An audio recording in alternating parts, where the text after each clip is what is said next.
السلام عليكم ورحمة الله وبركاته. إن الحمد لله نحمده ونستعينه ونستغفره ونعوذ بالله من شرور أنفسنا وسيئات أعمالنا. من يهده الله فلا مضل له ومن يضلل فلا هادي له. وأشهد أن لا إله إلا الله وحده لا شريك له وأشهد أن محمدا عبده ورسوله لا نبي بعده. قال الله تعالى: يا أيها الذين آمنوا اتقوا الله حق تقاته ولا تموتن إلا وأنتم مسلمون. يا أيها الناس اتقوا ربكم الذي خلقكم من نفس واحدة وخلق منها زوجها وبث منهما رجالا كثيرا ونساء واتقوا الله الذي تساءلون به والأرحام إن الله كان عليكم رقيبا. يا أيها الذين آمنوا اتقوا الله وقولوا قولا سديدا يصلح لكم أعمالكم ويغفر لكم ذنوبكم ومن يطع الله ورسوله فقد فاز فوزا عظيما. أما بعد فإن أحسن الكلام كلام الله وخير الهدى هدي محمد صلى الله عليه وسلم وشر الأمور محدثاتها فإن كل محدثة بدعة وكل بدعة ضلالة وكل ضلالة في النار. أيها المسلمون والمسلمات، إخواني وأخواتي في الله، رحمني ورحمكم الله جميعا. Alhamdulillah, kita bersyukur kepada Allah Subhanahu wa taala atas nikmat-nikmat yang Allah berikan kepada kita, terutama nikmat Islam, al-iman, dan di atas sunnah Rasulullah sallallahu alaihi wasallam. Al-Imam Ahmad mengatakan, man mata 'ala al-islami was sunnah mata 'ala al-khairi kulli. Barang siapa yang meninggal dunia di atas agama Islam dan di atas sunnah Rasulullah sallallahu alaihi wasallam, maka dia telah meninggal dunia di atas seluruh kebaikan. Kedua kalinya salawat dan salam selalu tercurahkan kepada baginda sallallahu alaihi wasallam, keluarga beliau, para sahabat dan orang-orang mengikuti beliau di atas kebaikan. Insyaallah taala pada malam kali ini kita akan melanjutkan kitab Sahih Fiqh Sunnah wa adillatuhu wa tawdihu madahib al-a'immah, dan menjelaskan madhab-madhab para imam yang empat. Kitab ini ditulis oleh Abu Malik Kamal bin As-Sayyid Salim. Di dalam kitab ini muallif membuat bab wujubul amali bil kitabi was sunnah, wajib mengamalkan al-kitab yakni Al-Quran was sunnah yakni hadis Nabi kita Muhammad sallallahu alaihi wasallam. Dan di dalam kitab ini dibawakan beberapa ayat, begitu juga perkataan para imam yang empat tentang wajibnya kita mengamalkan Al-Quran dan As-Sunnah. Muallif mengatakan, i'lam anna nususul kitab was sunnati allati la tuhsa qad tadafarat bilzami jami' al-mukallafin بالعمل بكتاب الله wa sunnati Rasulillah sallallahu alaihi wasallam. Ketahuilah bahwasanya nas Al-Quran dan As-Sunnah tidak terhitung dan sungguh banyak sekali yang mengharuskan kepada semua yang telah dibebani syariat mengamalkan kitab Allah Al-Quran wa sunnati Rasulillah sallallahu alaihi wasallam, yani al-hadith. Yani muallim mengatakan sangat banyak sekali ayat-ayat Al-Quran maupun hadis Nabi kita Muhammad sallallahu alaihi wasallam mewajibkan kita mengamalkan Al-Quran dan As-Sunnah. Dan di antara ayat-ayat tersebut adalah di dalam surat Al-A'raf ayat yang ketiga. Qala Allah Ta'ala ittabi'u ma unzila ilaikum min rabbikum. Ikutilah oleh kalian apa-apa yang telah diturunkan kepada kalian dari Rabb kalian. Wala tattabi'u min dunihi awliya'a.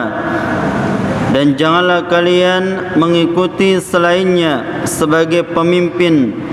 Qalilan ma tadhakkarun. Alangkah sedikitnya kalian mengambil pelajaran. Di dalam ayat yang sangat mulia ini Allah Subhanahu wa taala memerintahkan kepada kita mengikuti apa yang diturunkan oleh Allah Subhanahu wa taala.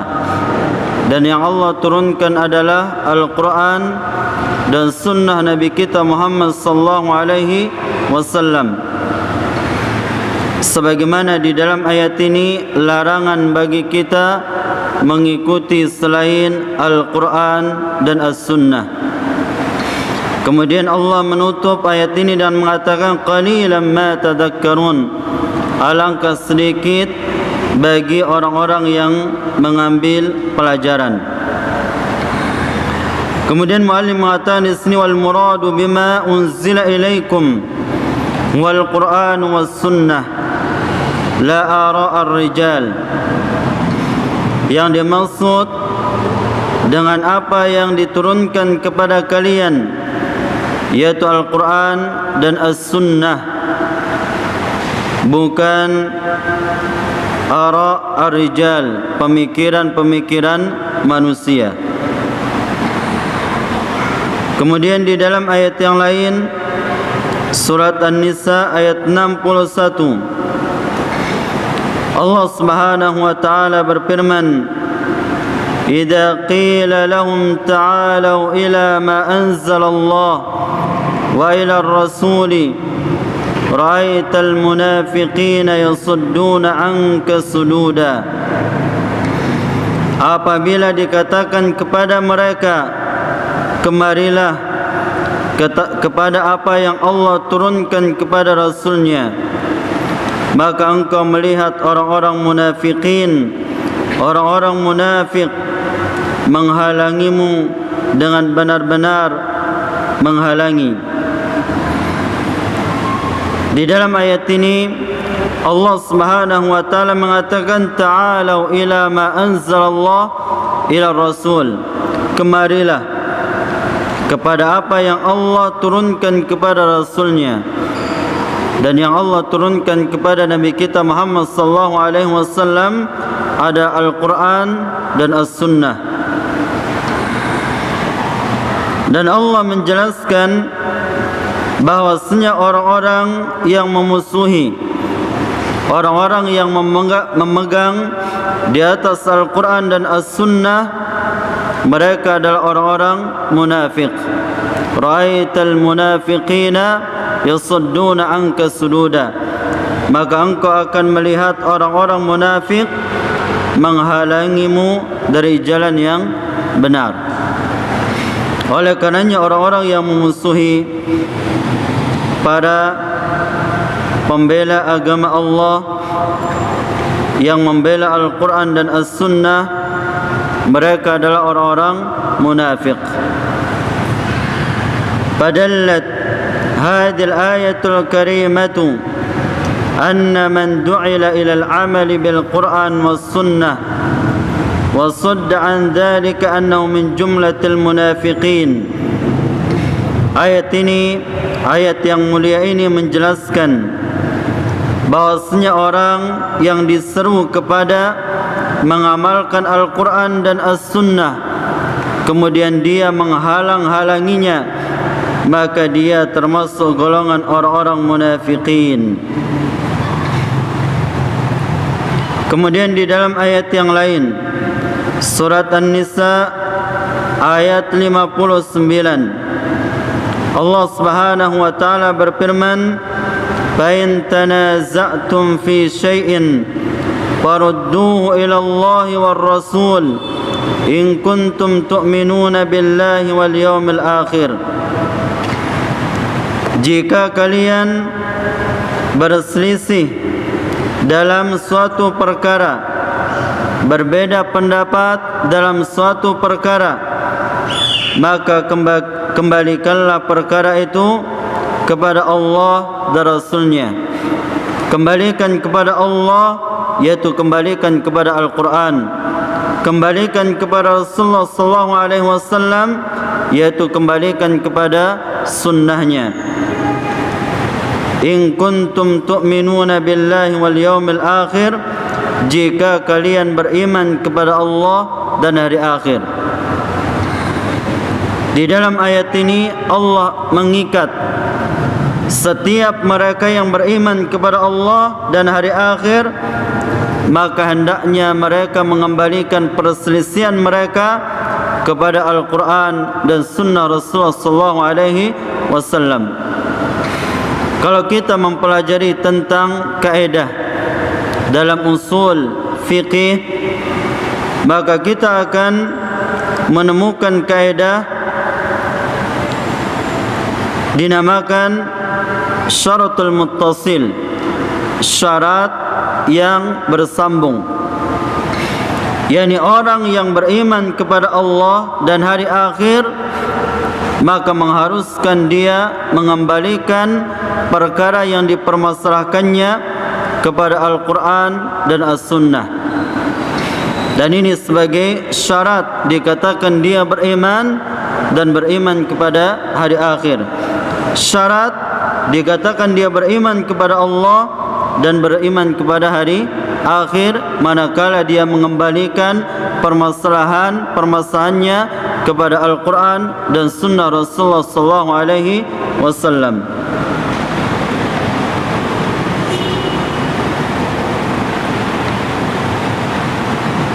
Oleh karenanya muallif di sini mengatakan wa ta'liqul iman fi qawli in kuntum tu'minuna billah ala radd at-tanazu' ila kitabillah wa sunnati Rasulillah sallallahu alaihi wasallam. Di dalam ayat yang mulia ini Allah mengikat keimanan di dalam ayatnya in kuntum tu'minuna billah, jika kalian beriman kepada Allah. Di atas apa? Raddit tanazu', mengembalikan perselisihan itu ila kitabillah, kepada kitab Allah dan sunnah Rasulullah sallallahu alaihi wasallam. Kemudian di dalam ayat yang lain, Az-Zumar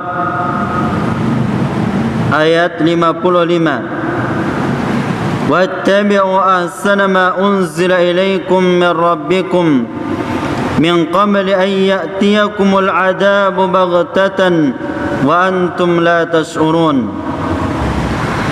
Ikutilah oleh kalian sebaik-baik apa yang diturunkan kepada kalian dari Rabb kalian. Di dalam ayat ini perintah agar kita mengikuti apa yang Allah turunkan, dan yang diturunkan oleh Allah adalah Al-Quran. Kemudian Allah mengatakan sebelum datang kepada kalian azab sedangkan kalian tidak menyadarinya. ada perintah dan ada ancaman. Perintah Allah agar kita kembali kepada Al-Quran, dan Allah mengancam bagi orang yang tidak mengembalikan perkaranya di atas Al-Quran dan Sunnah Rasulullah SAW, akan datang kepadanya azab secara tiba-tiba dan dia tidak menyadarinya. Dan ini ancaman dari Allah Subhanahu wa taala bagi orang yang tidak mengikuti apa yang diturunkan oleh Allah Subhanahu wa taala. Ancaman dari Allah. Oleh karenanya muallif mengatakan di sini, wa qad haddada man lam yattabi' ahsana ma unzila ilaina min rabbina biqaulihi min qabli an ya'tiyakumul adabu baghtatan wa antum la tash'urun. Di dalam ayat ini Allah mengancam bagi orang yang tidak mengikuti sebaik-baik apa yang diturunkan kepada kita dari Rabb kita, dengan mengatakan sebelum datang kepada kalian azab secara tiba-tiba sedangkan kalian tidak menyadarinya. Yang menunjukkan begitu wajibnya kita mengikuti Al-Quran dan Sunnah Rasulullah sallallahu alaihi wasallam.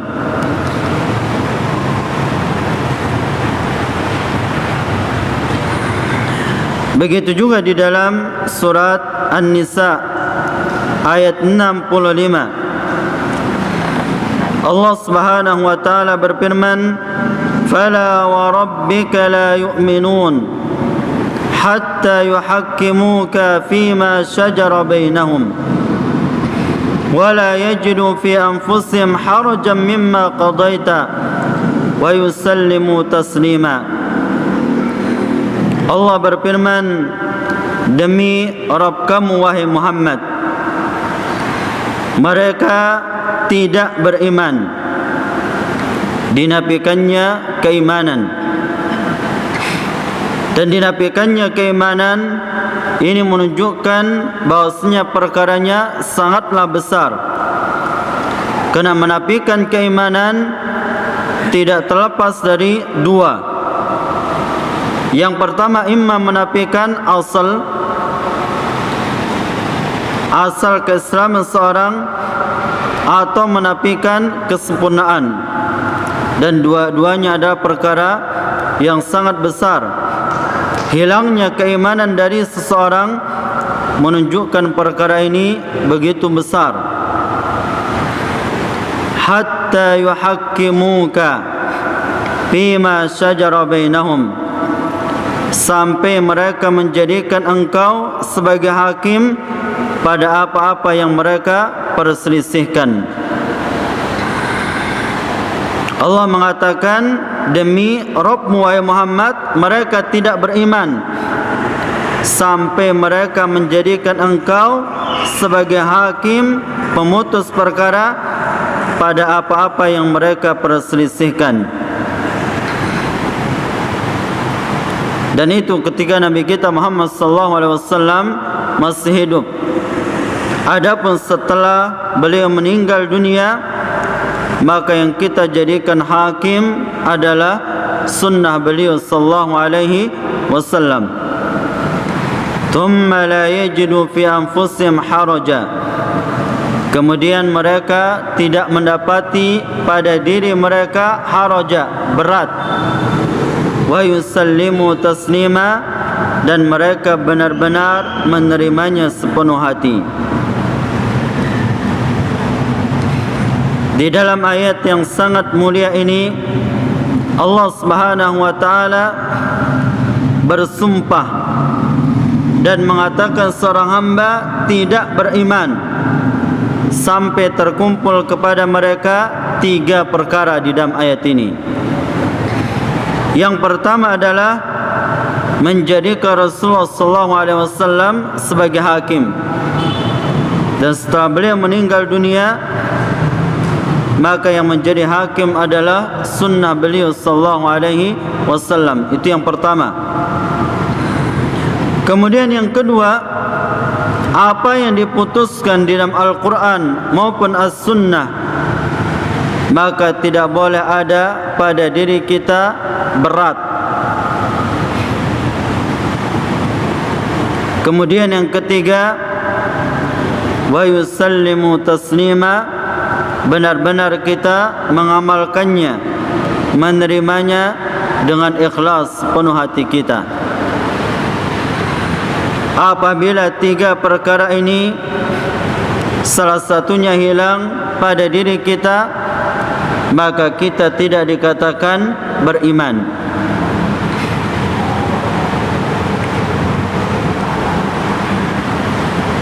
Dan ini ancaman dari Allah Subhanahu wa taala kepada seluruh hambanya agar mereka menjadikan hakim Al-Quran dan As-Sunnah.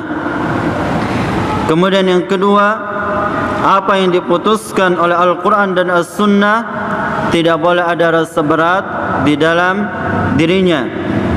Kemudian yang ketiga, benar-benar dia menerimanya dengan sepenuh hati. Kemudian dalam surat Al-Qasas ayat 50 Allah Subhanahu wa taala berfirman, "Fa in lam yastajibu laka fa'lam annama yattabi'una ahwa'ahum." Allah mengatakan, jika mereka tidak menerima atau menjawab apa yang datang darimu, wahai Rasulullah sallallahu alaihi wasallam, fa'alam, ketahuilah, sesungguhnya mereka mengikuti hawa nafsu mereka. Wa man adallu mimman ittaba'a hawahu bighairi hudan min Allah. Dan siapakah yang lebih sesat dari orang-orang yang mengikuti hawa nafsunya selain petunjuk Allah Subhanahu wa taala. Innallaha la yahdil qaumadh dhalimin. Sesungguhnya Allah tidak memberikan hidayah kepada kaum yang zalim. Di dalam ayat yang sangat mulia ini Allah Subhanahu wa taala menjelaskan bahwasanya orang-orang yang tidak menerima apa yang ada di dalam Al-Quran dan di atas sunnah Rasulullah sallallahu alaihi wasallam, maka sejatinya dia mengikuti hawa nafsunya. Dan tidak ada yang paling tersesat di muka bumi ini daripada orang-orang yang mengikuti hawa nafsunya. Kemudian Allah ancam, sesungguhnya Allah tidak akan memberikan hidayah kepada orang-orang yang zalim. Dan banyak sekali ayat-ayat Allah yang memerintahkan kepada kita untuk kembali kepada Al-Quran dan Sunnah, dan wajibnya kita mengamalkan Al-Quran dan As-Sunnah. Tapi kemudian sedikit kita membaca apa yang dibawakan oleh muallif dari para a'immatul arba'ah, para imam yang empat, tentang wajibnya kita mengamalkan Al-Quran dan As-Sunnah. Yang pertama adalah Al-Imam Abu Hanifah rahimahullahu ta'ala.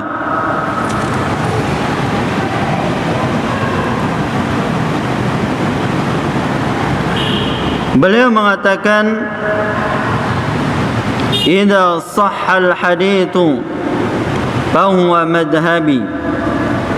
Apabila hadis itu sahih, maka itu adalah madhabku.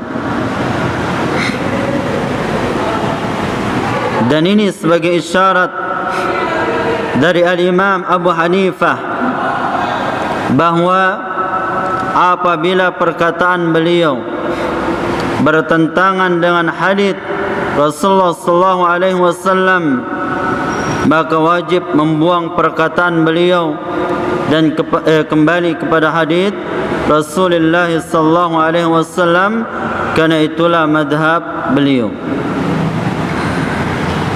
Kemudian ucapan yang lainnya dari beliau, beliau mengatakan la yahillu li ahadin ay ya'khudha biqaulina man lam ya'lam min aina akhadnahu. Tidak diperbolehkan bagi siapapun mengambil pendapat kami sampai dia mengetahui dari mana kami mengambil pendapat tersebut. Ini wasiat Al-Imam Abu Hanifah kepada kita yang mengambil perkataan beliau. Ya, tidak dihalalkan bagi siapapun mengambil perkataan kami, pendapat kami, kata beliau, sampai dia mengetahui dari mana kami mengambil pendapat tersebut.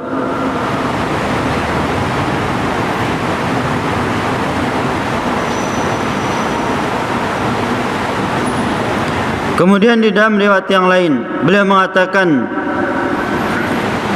haramun ala man lam ya'rif dalili ay yuftiya bi kalami.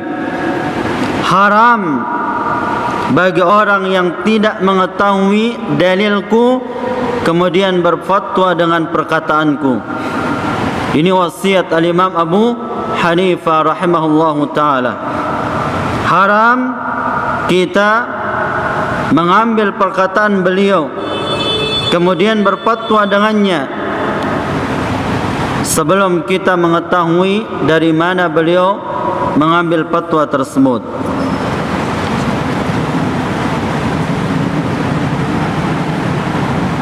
Kemudian di dalam riwayat yang lain beliau mengatakan idza qultu qawlan yukhalifu kitab Allah Ta'ala wa khabar ar-rasul sallallahu alaihi wasallam fatruku qawli.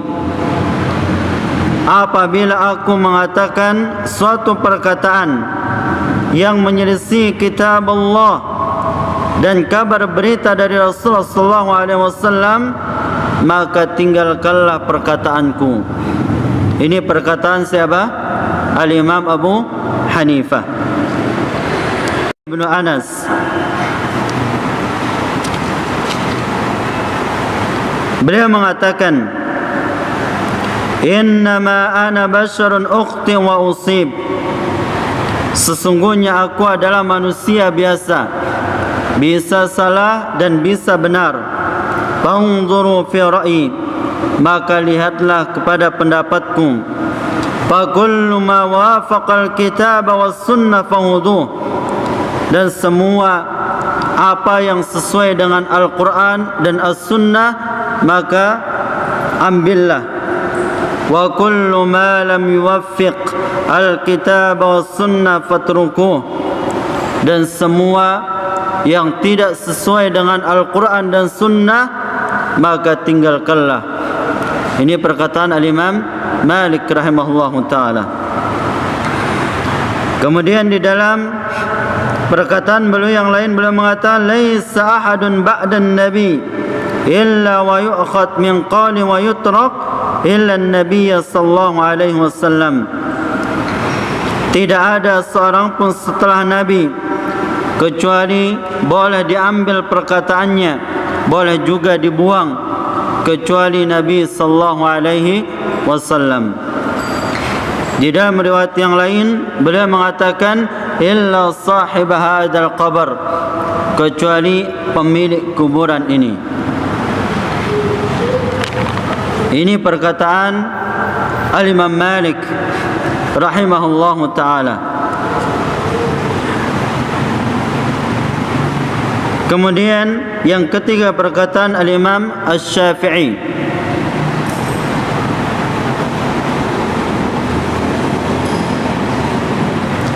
Mu'allim mengatakan wa amma al-Imam Asy-Syafi'i rahimahullahu ta'ala فالنقول عنه في ذلك أكثر وأطيب.